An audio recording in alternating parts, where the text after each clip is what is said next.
Satchel from Steel Panther. You're listening to Metal Stream Radio with Metal Matt, and he's totally naked from the waist down. You aware of the Room 101 concept? I was just going to ask if there's anything you'd banish to Room 101. Is there anything springs to mind that really pisses you off, I guess? Probably the other two members of the original lineup. Right. I'll pull the thing and they're in, right? What really pisses me off? Fucking hell. Oh God, flies! I fucking hate flies. Oh my God! And because we live in central Portugal, right, and we essentially live in the middle of a forest. Oh, I can imagine. For fuck's sake, you know, it's like they're just flies, but it's like, fuck, you know. I've always said if I could push a button and every fly would disappear off the fucking planet, that would be it. I'll do that then. Flies can go in. Yeah, flies can go in there. Yeah. Fucking hell. Fucking hell. I'm just trying to be chilled out at the minute and not hate too many things. No, that's good. That's a good way to be. Yeah, that's good. Flies have always got it though. I bought one of these. It looks like a tennis racket, right? Yeah.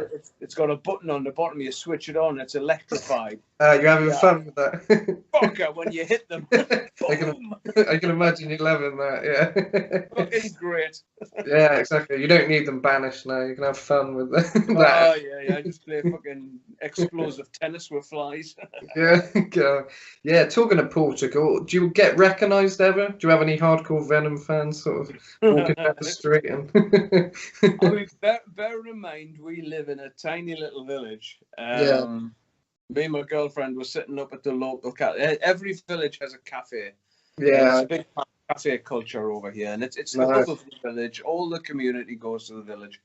So obviously, you know, just coming out of a tentative lockdown, we've started to go back to the cafe. So we normally go up in the morning, take the dog for a walk, and sit down, have a coffee. So I didn't see this, but Anita had said to me that there was a car had driven past, and there was two young guys in the car, and the car stopped and reversed and looked into, because we were sitting in essentially what is the car park. They've got the umbrellas up there. Yeah. So anything, the next thing I knew, these two young guys walked in. So, you know, everybody says hello to everybody over here, you know. So I just, you know, I was just like, bon dia, you know, it's like, bon dia. Yeah. They wandered in. Then they came out with a coffee each. They sat down on the next table. There was. I didn't think anything of it. And then the next thing I know was Jeff. Hello. I can imagine. Yeah. He said, "Would you sign my guitar?" And he had his guitar in the car. Wow. So, right, yeah, sure. So it's happened. It's happened a few times, yeah. Oh yeah. And I've actually done some recording, some guitar work for a Portuguese artist, a female vocalist. Oh yeah, wow. The stuff is very, what can I say? It's sort of rock pop. It's it's a bit like Evanescence type stuff. Oh, nice, yeah. She's got an amazing voice. I mean, I don't know what her octave range is, but fucking hell, she hits some notes that only the nice, yeah. Nice. So I've been doing that as well. But yeah, sometimes, I mean, you know, when before lockdown in the summer months, yeah, every village has what they call a festa, which is just it's a little celebration, goes on over the weekend. Yeah, yeah. Every village goes to every other village's festas, you know, so you're all intermingling. And I've been recognised there a few times. But all the village know what I do. Do they? Know. Oh, yeah. But it's a very, very, I mean, there's a church at the top of the road, and they're all very, very religious. You know? Yeah. But the really nice thing about it is they all know what I do. They've all Googled me, so they've seen everything, but they don't give a shit. No. No. I'm just Jeff that goes to the cafe and he's fucking shorts and flip flops. Yeah. That's spot on. That's good for me. Yeah. So you got a nice little community out there. It's brilliant. It's brilliant. I mean, when I had the heart attack, I found out when I got home from hospital they'd actually said prayers for me in the fucking church. Wow, I cool. was like, whoa, Yeah. fucking wrong denomination, but you know. Nice thought, yeah. Yeah, Yeah, no, it's crazy you went through that. I was watching some interviews recently where you said you saw like was it a vortex or something when you were, yeah, when you were kind of there. And I was just wondering, because I know you're not religious or anything, but do you believe we carry on in some capacity? Is it energy or whatever it may be? Does our consciousness continue, do you think, in some capacity? I would like to think so. I would love to think so. I think we're too complex to just extinguish. Yeah. But having said that, when I went, was nothing. Mm. Fuck that. That was it. Yeah. Anita had came to the side of the ambulance, and she said, how do you feel? And I remember I turned to her and I looked and I went, I think the pain's gone. And then I just went, boom. And that was it. I literally died in front of her. So the doctor kicked the door shut, and it took them just over 5 minutes to get me back. They shot adrenaline into my heart, obviously the paddles, CPR. Yeah. So they worked bloody hard to get me back. Wow. But there was a lot of stuff that I described to Anita that she said that never happened. And there was what was seconds for me was hours. It is strange, yeah. It was just weird. But there was there was a series on Netflix. And the first episode, it was all about mediums and all this kind of stuff. But the first episode was called Surviving Death. And it was all about people who had near-death or death experiences. Some of the tales were unbelievable. And I spoke to actually a Venom fan in America called Dali. We've become good friends. And he died, I think, when he was 19. He fell through a plate glass window, literally severed his right arm, and he bled out. He said he watched the paramedics bring him back from above, and he watched. The interesting thing on this program, Surviving Death, was there was actually a doctor who was doing this whitewater rafting, this kayaking stuff out in South America somewhere. And anyway, she hit this really bad patch and went under the water, and she was literally smashed to pieces. Crazy. And they found her body, and they started administering CPR. I think she said she had been dead for 20 minutes or something. But the thing was, all the people that she was with were colleagues, so they were all medical people. Right? She was a doctor herself, and she said, as a medical student, it was, you're alive, you're dead. That's it. This is the practicalities. This is the science of it, right? But she went on to say, and she showed this as a drawing.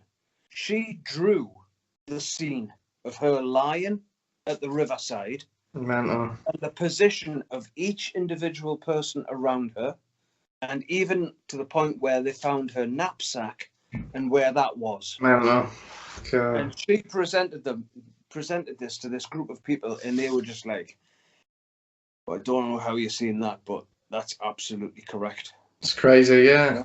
And she also said that when she was gone, she said, I didn't see any beings or anything like that. She said, I just felt comfortable, but I heard voices, fleeting voices. And one voice had said that it was time to go back. But in the same breath, she was going to lose her eldest son. Right, yeah. And her eldest son died at 22. It is strange. So there's something in it. There's something there. I firmly believe so. As for a fucking devil with fucking horns and fucking no, God, no. I mean, I've said this countless times. Man We are the gods, we are the demons, we are the devils. I know what you mean. Man is capable of the most amazing things, the most benevolent, the, you know, God's most compassionate, you know, the ultimate love.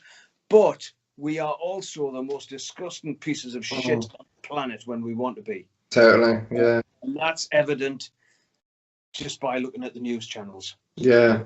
So Exactly. gods and demons, not at all. I believe in universal creation. I believe in the law of attraction, and I believe in fate and destiny. Because even as I've been writing the book, there's too many things which I've found happen here, which relate to parallels. It's just, you know, coincidence. I don't know. I think it's more like life opportunities. Yeah, I think I agree. Yeah, I think I've always had an outlook where you know, I'm not strictly non-religious, but I am very much more, I guess, spiritual, you'd say. With I've always thought I think we carry on in some capacity because you know, it just, like you say, it seems way too complex that we just extinguish, kind of thing. But something, I'll tell you a quick little story, which is really weird, which I found. I had a girlfriend back a few years ago, and she was, I'm not into like clairvoyant kind of stuff at all or any of that. I'm a bit like, oh, I'm not sure about that. But I had a girlfriend who it was kind of early days, and I think she'd come to Bristol where I live, and we were kind of in the hotel, and she just said to me, oh, I've got someone coming through for you, because she said she was clairvoyant, but she wasn't one of these who practiced it, but she said she had that ability. And she said, oh, there's someone coming through, and she said it's your granddad. And she said so many details, like she said he liked sunflowers, and he was evacuated to Coolmore, so she touched on Coolmore, and there was some rock he liked or something. There was something he liked down there, and how he looked, and the kind of shirt he wore, and just so many things which I'd never told her. You know, it was early days, I'd got with her, and she just said, you know, he's come through and he's talked to me, and it just made me think that's really surreal, because it was so it was details. It wasn't just vague details, it was specific things about him, like sunflowers. I don't know if all old people love sunflowers, but I wouldn't assume that's something that would, you know. No, I think there's definitely something in it. I mean, I remember my mum, she had a massive stroke. It's going back to 2005 now. Eventually, you know, because of complications arising from all that, she passed away that year. She had the stroke in February, which actually she had the stroke on my father's birthday, who had passed away 25 years previous to her. And then she passed away on December the 17th. Before that, she had been in a coma for a long time. And at one point I went to hospital every single day. And I went in the hospital this day, and she was still just lying there, you know. So I was just talking to her as usual. And then she opened her eyes. And she looked around. And bearing in mind that she had limited capacity of speech because of the stroke. Cool. She opened her eyes, she looked around, and she started to cry. And she said, oh, no. And then she just drifted off again. And I thought to myself, has she been gone? Has she been somewhere else? And then all of a sudden being dragged back to the mortal plane. Oh, fucking hell, I can't deal with this again. You know? That's what you think, yeah. I remember being in her room one night. She had to have 24-hour medical care, so I was there visiting every day. And when I used to finish my work at the gym, when I had the martial arts gym, I used to drive into the town where she was, and there was a fish and chip shop which she loved. I always used to grab fish and chips. I would go to the home, and I would say to the nurses, "Come on, get my mum out of bed. You know we're going to have a fish supper." And one night she had the most lucid conversation with her own mother. Crazy. Oh, wow. Staring into the corner of the room, having a conversation with her own mother. And she only let go. She passed away in my arms on a Saturday afternoon, December 17th. And she only let go when I said to her, go to my dad and have a wonderful Christmas. Don't worry about me. I'm fine. It wasn't even 5 minutes after that she took her final breath. So there's definitely something there. Yeah. Because I think there's too much evidence as well. Mm. You know, on this Netflix series, there was things about reincarnation as well. Yeah. It's this little boy, Mm. fucking hell, this little American boy who described being a fighter pilot Really? in Japan. It was to the detail. I mean, Yeah. There's got to be something in it. Yeah. There's got to be something. Yeah. Do you also believe you can kind of manifest things? Like, I think Jim Carrey says he wrote a check out to himself before he was famous for, like, I don't know, a few million, and he was, years later, he post-dated it or something, and when it come around to that year or whatever, he was offered the mask and that exact amount of money, he claims. So kind of he believes you can kind of manifest. I've kind of found it in my own life with things, with kind of just different sort of opportunities and music opportunities and things. Like, if you don't let any negative kind of energy creep in and you just stay on your route, that's what you want to achieve. You just keep going. You sort of, it's a kind of knowing, you're like, that will happen, but I'm just going to keep going.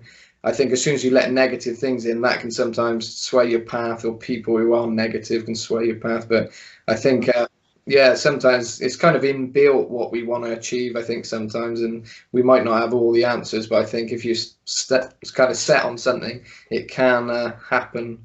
I totally believe that. There's the manifestation, the law of attraction, all that kind of stuff. I do absolutely believe in it. I've got countless audio books over there about it, other books and stuff. I mean, the thing that opened the door for me was when I first seen the movie The Secret. Really?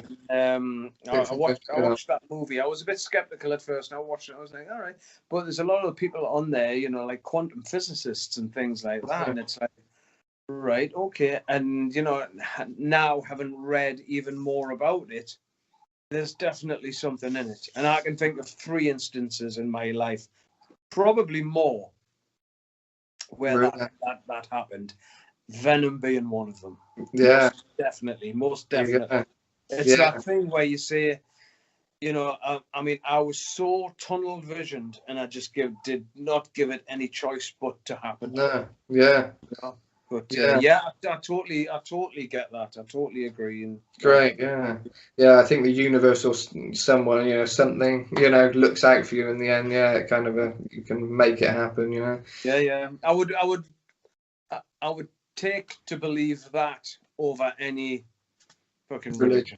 Yeah, I totally agree. Yeah, I think what makes religion toxic is kind of it's the people, really, as humans' interpretation. And I think I'm not completely against the idea of a god, but I think if there was, I don't think the scripture represents that kind of entity. I think it's more a human interpretation. It's kind of a shallow mindset of kind of what, you know, things should be or are, or kind of you know, I don't sort of feel any religion particularly. No, I don't. I mean, I've, you know, obviously we've been with the band Venom, you get of course. and all that. It's like, well, I really don't give a shit about it, you know. I'm not religious, north, south, east or west. It's like, no. It's one of the biggest problems on the planet. Yeah. You know, it's one of the major causes of war on this planet. And I remember getting grilled by somebody years ago, and I said, right, do you know what it is? I says, eventually, when some lunatic does push that button, and we go nuclear, and the planet is fucking wiped out, right? Okay, that's it, gone. Yeah. Now, thousands of years into the future, the first little fucking organisms crawl out of the swamps again, and then human life begins all over again. Yeah. Right? Give it a few hundred years, and then one day, they're digging and excavating. Right? And somebody finds a book. Yeah. Goes, oh, what's this? Right? Reads it and all this. And they go, we have found our God. Fucking hell. He has a philosopher's stone and his name is Harry Potter. Yeah, I know what you mean. That's exactly what everything is. Yeah, it's not very concrete at all, no. No, I know what you mean. Yeah, no, totally. I guess I better move on to the fan questions. Before I do though, I'll touch on the cats, because do you rescue cats? Yes. Yeah. I've got 13 13 of the little fuckers at the moment. Oh, that's really good. Yeah, I'm busy building another section to the little sanctuary I've got out in the back there. They've got the back. There's a spare room at the back of the house, which is their room, but the windows are constantly open and they can go into an enclosure. And then I'm busy building another enclosure, so there's going to be a little tunnel which goes to that enclosure, just to extend it around the garden for them. I would let them out. I would let them roam free, but we have got one road which is just there. And bearing in mind we're a village, every now and again you get some fucking lunatic who comes speeding through it, and it's a blind summit, you know.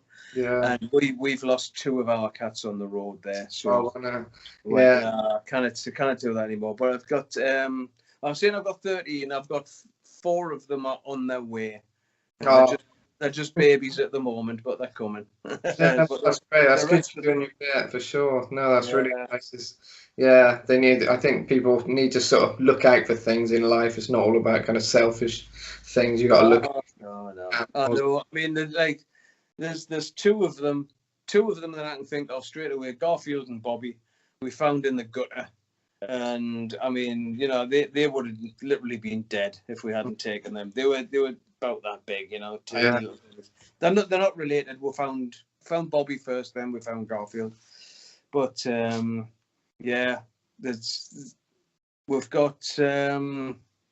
we've got 4. There's 4 cats that we've got which came out of one of the rescues, because one of the other rescues caught that one before. It was Garfield was going to go to the vets to get his nuts cut off, right? And then we went into lockdown. Oh God. He caught one of the females, but I thought, hey, you know what it is? It's my responsibility. I'm going to look after them anyway. So, fair play. You know. Hey, this is Satchel from Steel Panther. You're listening to Metal Stream Radio with Metal Matt, and he's totally naked from the waist down.